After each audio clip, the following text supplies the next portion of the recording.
Next, let's look at challenging feedback situation.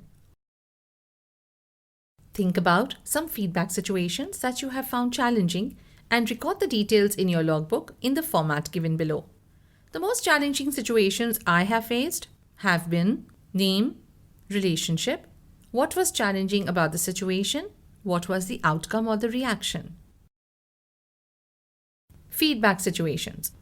Although every feedback situation will be distinct, there are certain common reactions that pose challenges. Let us discuss where the person disagrees with the feedback, is uninterested or not concerned, is shocked, gets very upset, and perhaps cries, becomes angry, denies your right to give feedback.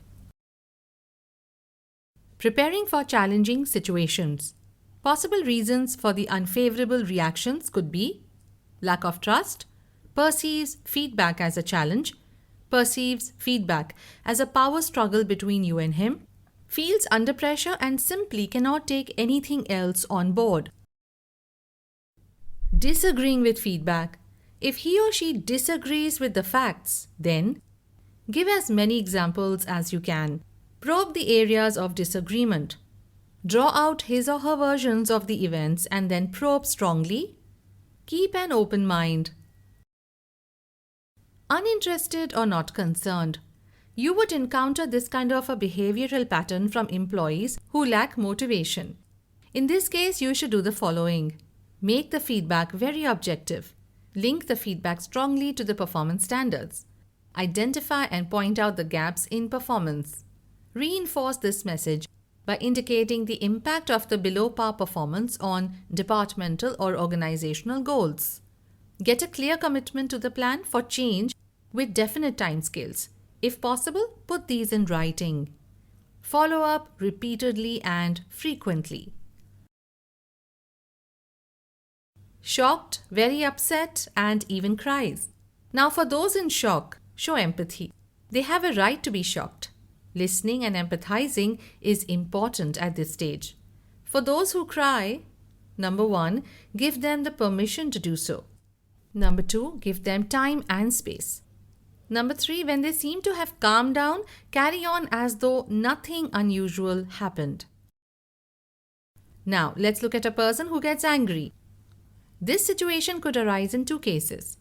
Your subordinate receiving the bad feedback, or when you are trying to give constructive feedback to your boss and he feels that you have no right to review his performance or behavior. In these situations, don't be submissive and backtrack, but do the following.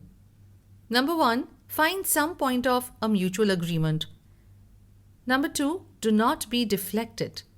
Number 3, anger is a sign that they are not in control of themselves. Use this weakness as your strength. Person who denies your right to give feedback. Denial can apply in a wide range of situations, perhaps most commonly with people who do not expect to be receiving feedback from you, such as your boss, colleagues in another department, or customers. The strategy is to set up a feedback contract. The idea of giving feedback to your boss or a colleague may be rather daunting. Setting up the feedback contract allows you to dip your toes gently into what might be dangerous waters. Let us now look at a real-life example and learn how to give feedback in a challenging situation. Catherine is working as a project manager for global software solutions. Tina is working in her team as a macro developer.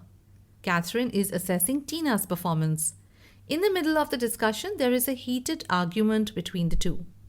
Catherine says, "Tina, I am very sorry to say this, but it is a fact. You are finding it difficult to manage your regular tasks and you are a very poor team player." Tina shows her disinterest in the feedback. She moves her eyes from the report and diverts her concentration on the ceiling. Catherine continues, "Not only that, I see that you are not punctual to the office also." Tina, after throwing her appraisal report on the floor, "How can you say this? You are adding allegation after allegation. Nothing is true. I have been a very good team player. I am always punctual. I completely disagree with all your comments and charges." Let us see how Catherine reacts to this situation. After remaining silent for a few seconds, Catherine pulls out all the work done by Tina and shows how the deadlines were missed and the quality of her work had dropped. Tina, Catherine says, your teammates missed their deadlines because you were not willing to help them out in your free time. Look at your attendance record.